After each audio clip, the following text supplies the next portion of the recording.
Welcome to a special off-season episode of the Humour and Games podcast. Today, we sit down with Allison Cole and Dora Rogers to talk about their upcoming game, Alchemistresses. It's a queer game about magical girls, reincarnation, and self-discovery that's set to release on Kickstarter on June 14th. We get a sneak peek into the game, the design process, and of course, the humor behind it all. We talk tabletop role-playing game design, intimacy as humor, and magical girls. So grab your character sheets, your anime voice lines, and join us for this special episode of Humour and Games. Could you please introduce yourselves to our wonderful audience today? I guess the answer is yes. And sorry, I'm trying to make a joke because we're on a comedy podcast and I'm very bad at it. But hi, I'm being mocked incessantly. I'm Allison, and I am one of the designers on a new tabletop roleplay game coming out. I did my master's degree in game design, and I actually studied intimacy in game design and intimate design, which I honestly think is really tightly and closely linked to humor in a lot of ways. So I think this will be a fun conversation to have. And I am Dora D. Rogers. I am a writer, game designer in Montreal. I'm a technology professional by day. I don't have any fancy credentials, but my work tends to focus a lot on queerness, especially, and also on domesticity and romance. Awesome. Well, thank you so much both for being here today. I mean, I can't wait to talk about the new game that we're going to get into in a second. But before we do, we always like to ask everyone that comes on the show if they can kind of give us an example of a moment in a game that they've played or that they've designed that they find really funny or they find humorous. So to you, what's like a humorous moment that you've encountered in a game? Okay, so this was a playtest of Alchemistresses, which we're here to talk about today. I feel like it's a culmination of both the game design and Allison's DMing style. I was in a situation where I was magically disguising myself as my own older cousin to go on a date with somebody who it turned out was also magically disguising themselves. And we didn't know it at the time, but in our past lives, we'd been lovers, but now she was the villain of the campaign. And the date was going really badly. I accidentally got drunk. And my friend was trying to give me signs on flashcards.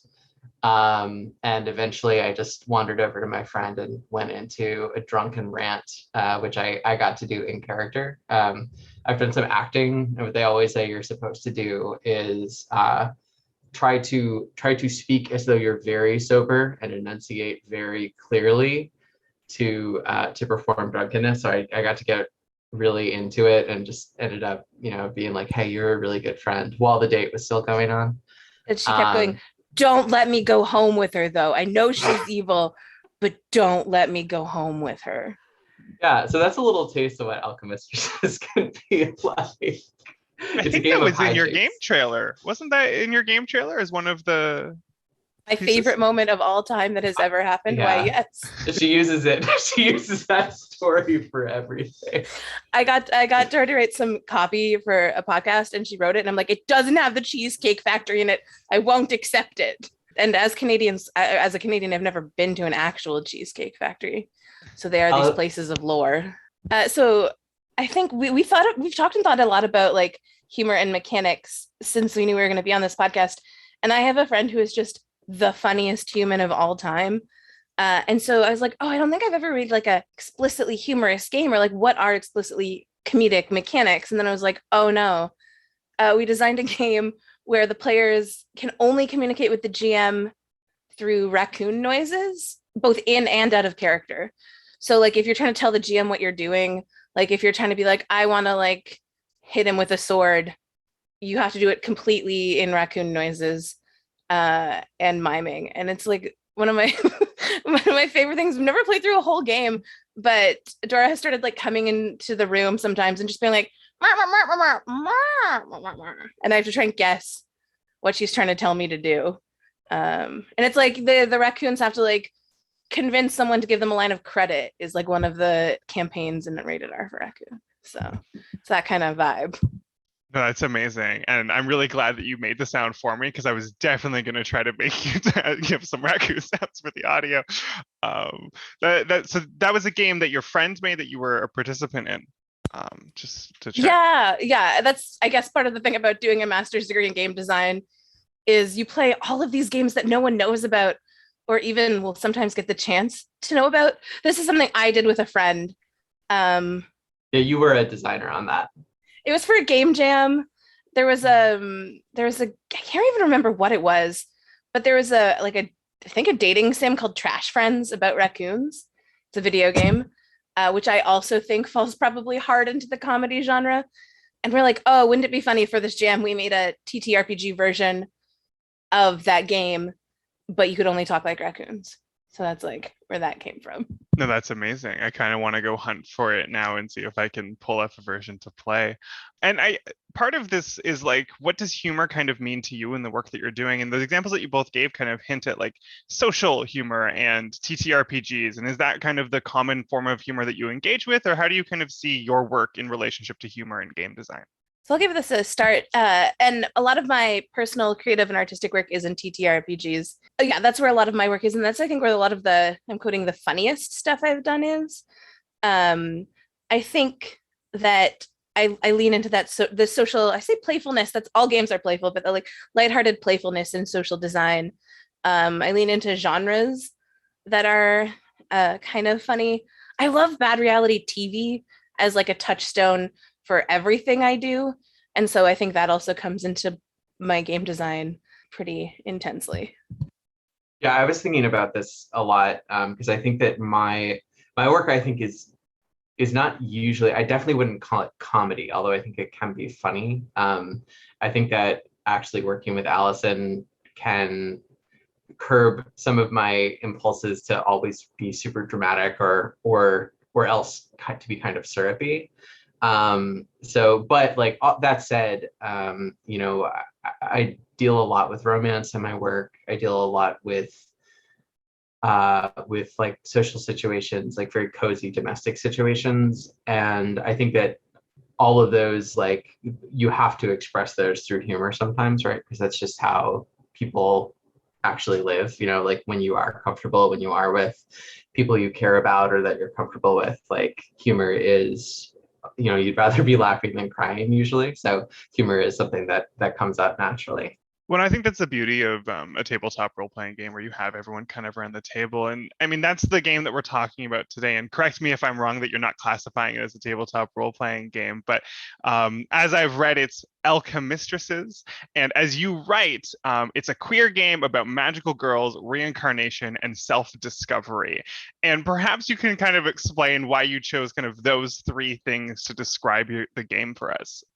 We do, yeah. So totally cool classifying it as a tabletop role play game. I think one of the things that makes the game really unique is we like leaned really heavy into magical girls, but specifically kind of the magical girl of Sailor Moon, where you have a past life and a present life, and you're slowly like getting in touch with that past life, and really using that as kind of this big metaphor for self-discovery, for queerness, for discovering who you are. There's been a lot of like Dee's doing a really good trans character in one of our playtest seasons. There's a lot of room for that, right? Your bodies can be different between your present life and your past life. Your characteristics can be different. Your upbringing can be different. And kind of figuring out what that means in terms of who am I? What is the true nature of myself? Am I this person from the past? Am I this person I've been pretending to be? So I think that's why we really want to focus on that in our short like three word description.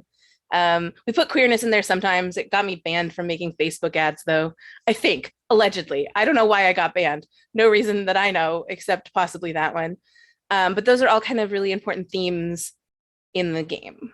Yeah, the game has a structure that I really love of contrasting present day and past life. You actually effectively make two characters, is at least one way to think about what you do.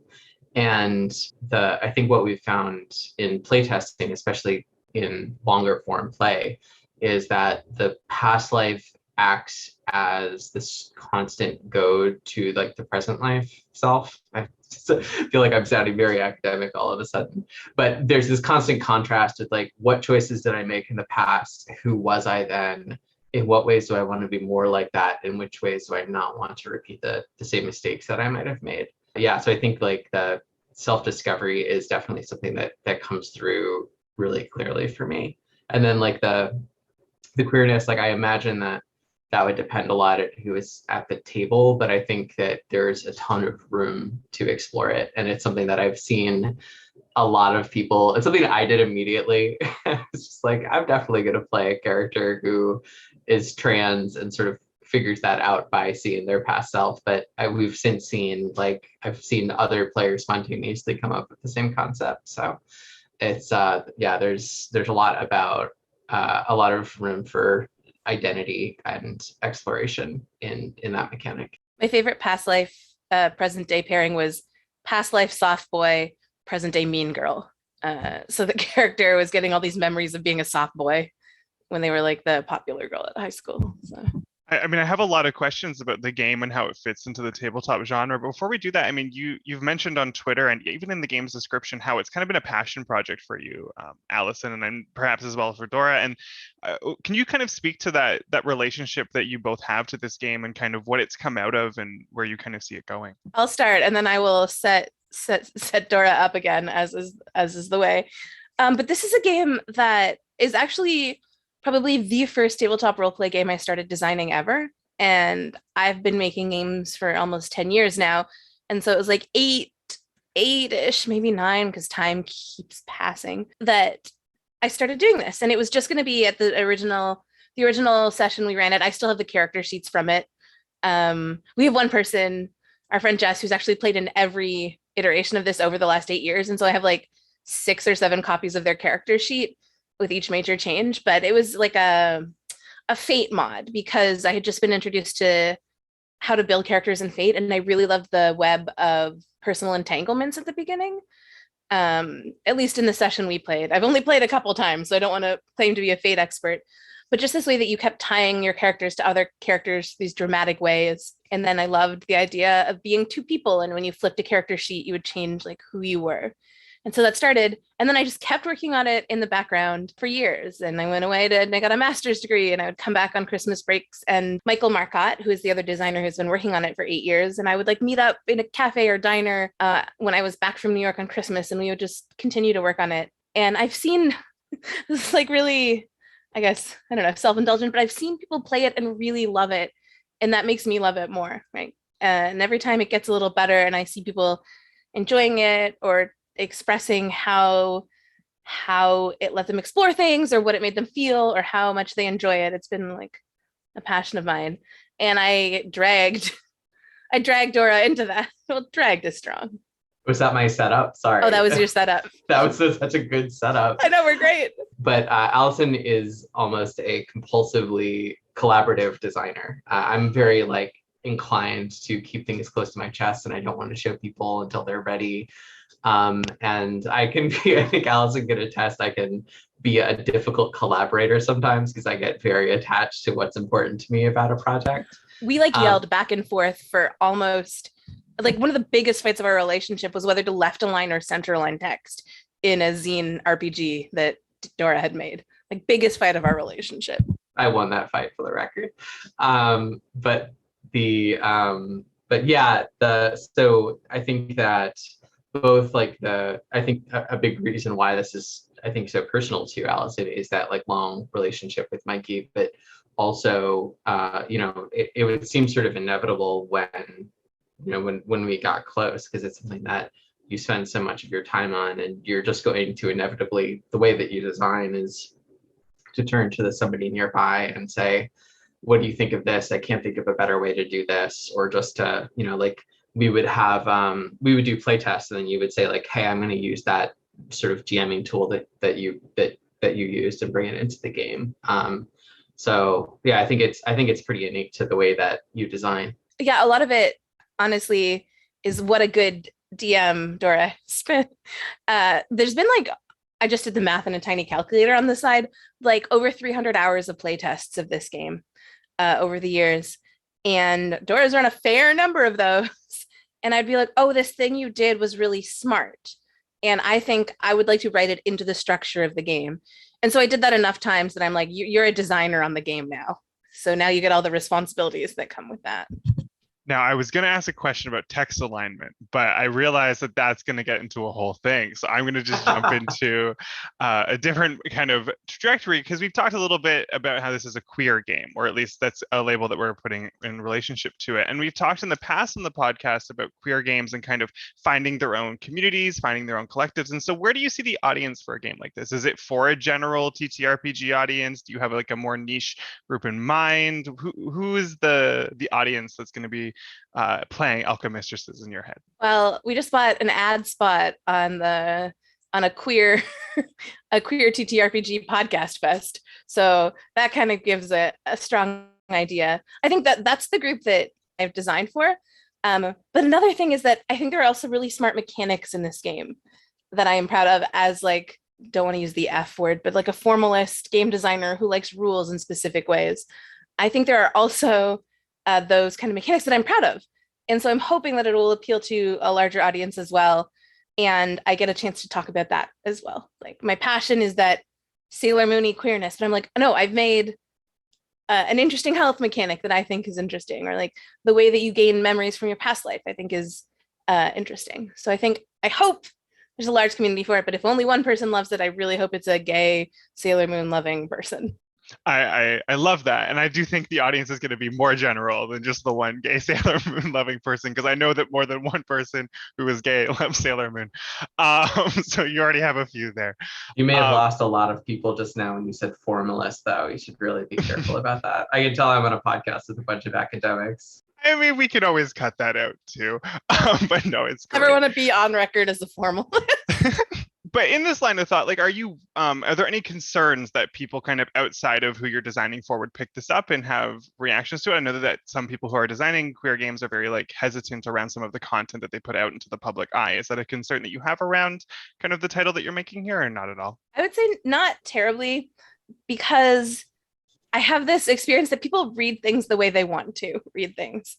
And while we're like explicitly making this a queer game, part of the game is your magical girl is like, you know how in Sailor when you're like guardians, or there are like guardians, or there are sailor soldiers, you're a mistress in this game.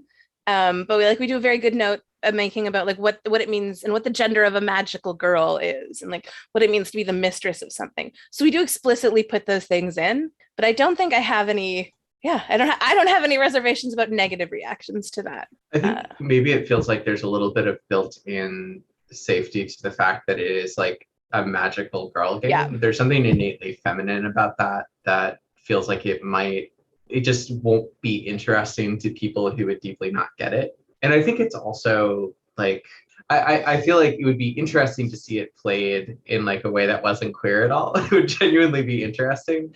But like, I actually think it would probably work, right? Because straight people, I've heard, rumor is that they have journeys of self-discovery as well. You know, I totally agree. And I think that also the tabletop role-playing game has come a long way since the Dungeons and Dragons and all the satanic stuff around that.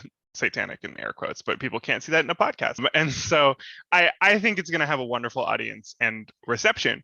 But to the game itself, and also to the podcast that we're here about in terms of humor, right? So let's talk a little bit about how you've thought about designing humor. I mean, you've mentioned a little bit about the past life and the real life. And so how are we kind of thinking about humor in the play? Is it very co-constructed between the players and the DM? Is it about who's sitting at the table, or is the game itself inherently got some funny scenes or set up kind of in the way that it's been put together? So we talked about this to try and like articulate it.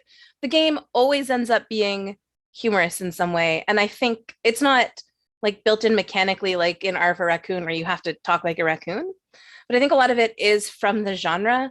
And the way I described it to Dora was it's kind of this humor of juxtaposition, right? Because you have characters who are battling an evil that is trying to take out the world and also worrying about who they're taking to prom. And so there's this, there's something very funny about that when you're dealing with these mundane problems and then contrasting them with the world is going to fall apart. There's also just something great about the hijinks of high school. And having relationships that you don't know about be revealed over time. I think it lends itself back to that fate tangled entanglement of relationships. But you do this twice in this game, once for your past self and once for your present self. So you can find out that like the bully in your high school in your past life was actually your best friend, or like the girl you have a crush on who doesn't acknowledge you exist was actually your lover, right? And you find this out over play, and I think that lends itself to a lot of trashy reality TV adjacent situations. Like there's almost like a cycle of play or a mode of play that is, I think you could lean into more or less as a game master, but it's sort of built in that you will spend time with high school students, and you will spend time with magical warriors, and you will sort of spend time investigating the past world and learning more about it. And that cycle, yeah, I think typically in playtesting, that cycle does usually lead to like it, you know, it leads to when people are in high school, they want to have some fun, and they do. I think one of the things that's really cool is that you can really have a session that has like just laugh out loud like wackiness, and then gets very dramatic by the end. We've definitely had those just like really silly hijinks and like, you know, one-liners that then, you know, like gets into sort of like very like grave life and death stuff that, you know, that like the players are kind of like, oh my gosh, this is so much by the end. So it's like I think it's really cool that it's capable of both those extremes.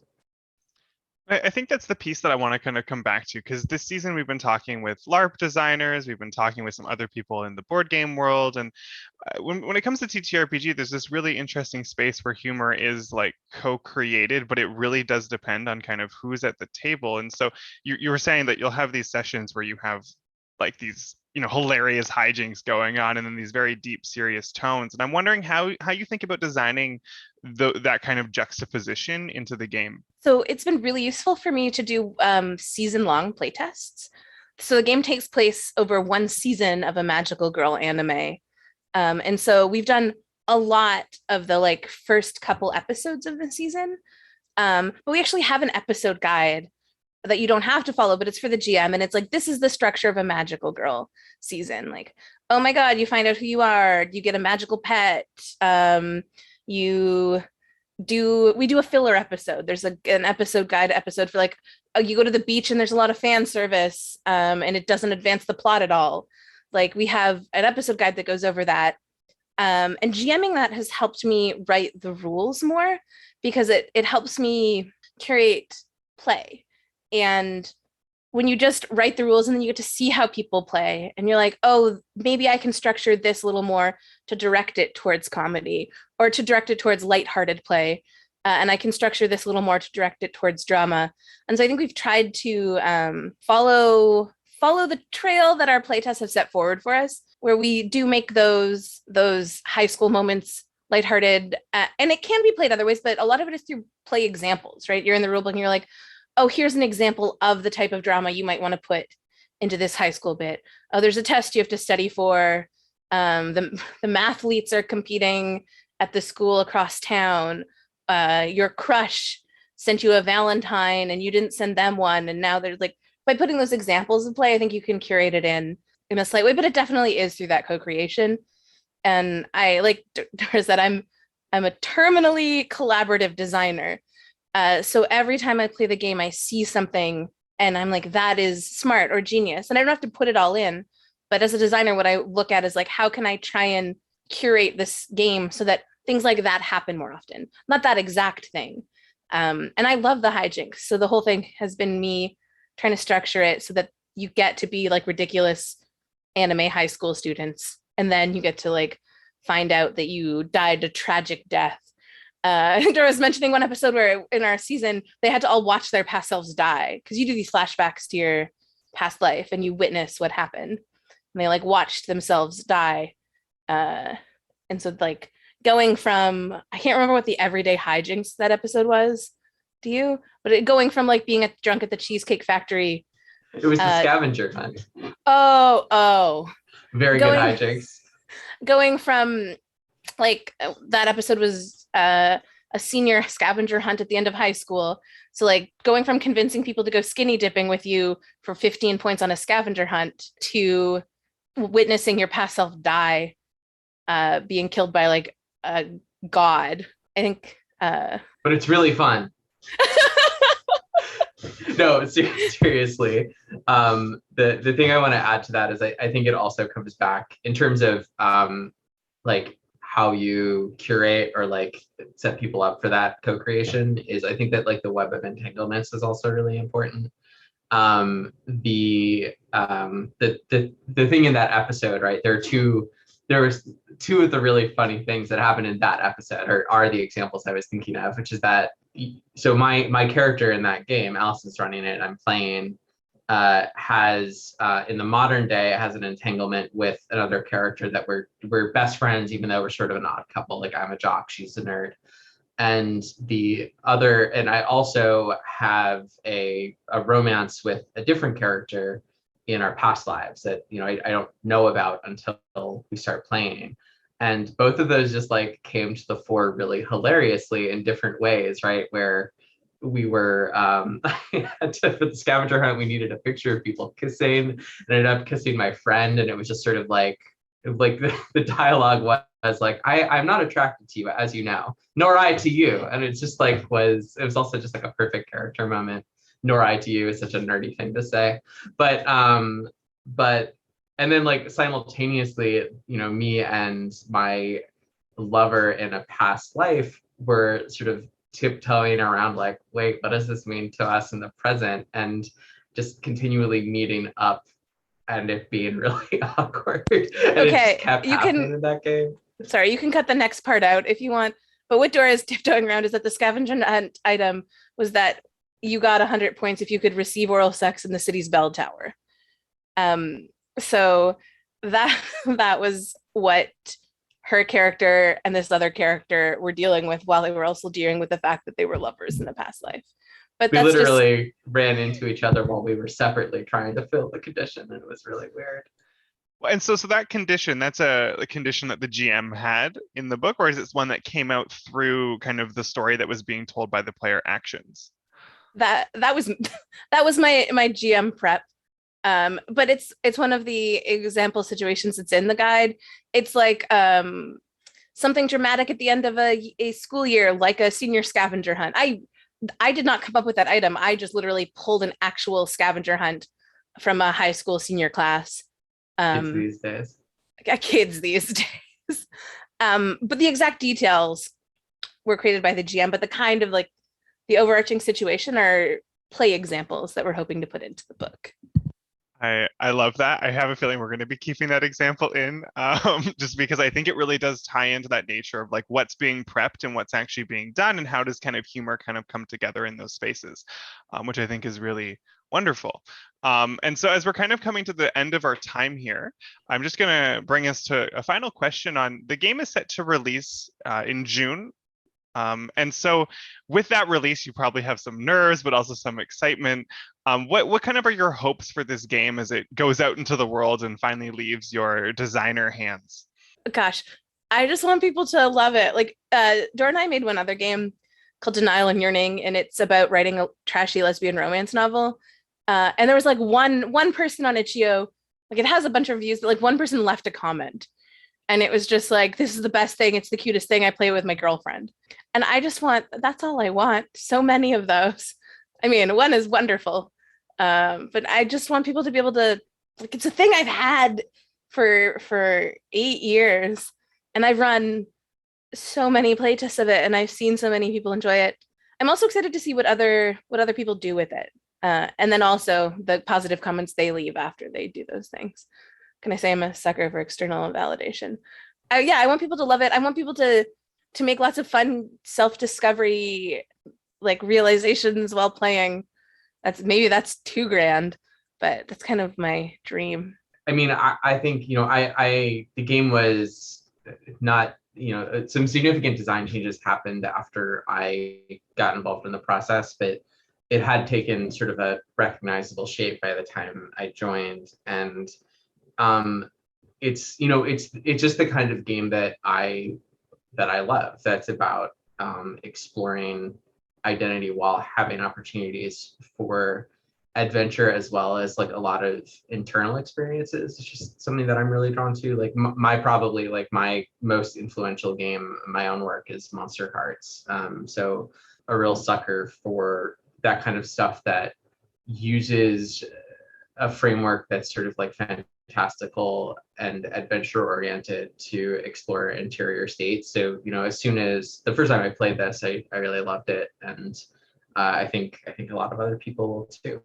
How do you understand intimacy and humor, either in the game that you've designed that we're talking about today, or in games more generally? The thing I did for my master's thesis work was I designed 7 games with 7 people that I was different levels of intimate with, from someone I hadn't met at all to someone who I had known for 20 years and was my best friend. And so it was analyzing intimacy. And actually, if you know Eileen Holoka, who also was probably around the MLab at the same time as you. Eileen's lovely, yes. Was the person I had never met before. I had been her mentor through Pixels, but we had never met. And I was like, I know I'm almost a stranger. Will you make a game with me to investigate what intimacy looks like at different stages? And so I did that with a bunch of people. And the goal was to make games that felt like the relationships I had with the people. Through the different stages of intimacy. And what I learned from that was just how, I guess, I see awkwardness as a type of humor. I see awkward pauses as funny. I know they can go into uncomfortable, but I think when you combine awkwardness with intimacy or kindness, it is humor, whereas opposed to awkwardness without those intimacies or kindnesses can be uncomfortable or unpleasant. And so a lot of the process that I did in that designing were these funny spaces, funny spaces to be in, to feel. And then what came out of them were games that were often also awkward, but mechanically were funny and playful. And I think it comes from this space of trying to do something intimate, having comfort, and having kindness from everyone who is involved in that effort. You get these a lot of laughter, a lot of fun moments, a lot of weird games. Yeah, and I think that's really beautiful. And I think that idea of awkwardness, because we always think of the awkward laugh, but the way that you're trying to think about it in a game where you can kind of design around it in terms of relationship is really an interesting thing that I don't think enough people talk about when they talk about game design. And I think that's perhaps the nature of tabletop role-playing games where people are together, but there's kind of a piece there that I think is really interesting. So thank you kind of for sharing your thoughts there and for sharing your thoughts with us. So is there any other closing remarks that you wanted to make for the audience or in general? No, just thank you for having us.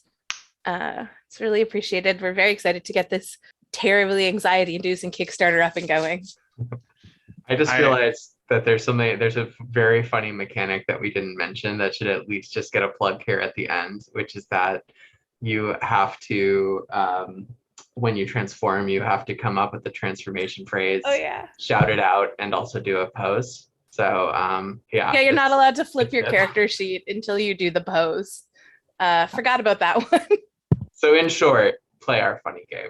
Oh, that's amazing. Do you want an example? I'll give you one right now. Can you describe it though, since this is an auditory podcast? Of course, yeah. I'll paint a word picture for everybody. All right. Okay. So picture my high school girl, Maddie, if she was presented with danger, might shout out for everybody to hear, since she is the mistress of air, "I'm gonna blow you away." And she might sort of face you in profile and just blow a kiss. Amazing. Absolutely amazing. I, as game master, would allow that sheet to flip over. The only way to get that +1 to spirit. I gotta do it. So just to double check, to power game in Alchemistresses, you have to make sure that your performance of transforming is good enough that the GM gives you the bonuses as per the flip of the sheet. Yeah, you have to. Yes, you have to. The GM has to approve your character sheet flip. So Yes, it is awkward and beautiful. And okay, I know everyone comes up with the best lines and the best poses. It is just like really great because it's all element based puns because everyone's like the mistress of a different element. See, alchemistress, alchemy mistress. It all it makes sense now, but there's just like all these amazing puns. People do great poses. I should bring that up more often. People love it. Can't believe we were asked about funny mechanics and we didn't think about that. But it's amazing, and I love that that's an aspect of the game. I'm so used to like TTRPGs where like the power gaming is like I got a +1 to combat because I took this feat, whereas yours is like you need to have a performance that is good enough for the GM to accept it. And so actually I have a question. I know that we're running late on time, but I have a question about that. Have there been situations in the game where the pose and statement of flipping intent was not to the GM's desire? As long as players do it, I've always allowed the flip, but they'll be like, okay, I'm going to transform. And I'll be like, are you going to transform? Because what do you need to do to transform? People will, all the time, people will sort of be like, okay, so I transform and then I'm going to use oh, wait a second, like, the tide of battle. This was our conversation with Allison Cole and Dora Rogers. Don't forget to check out and support Alchemistresses on Kickstarter. As always, thanks for listening and see you next time on the Humour and Games podcast.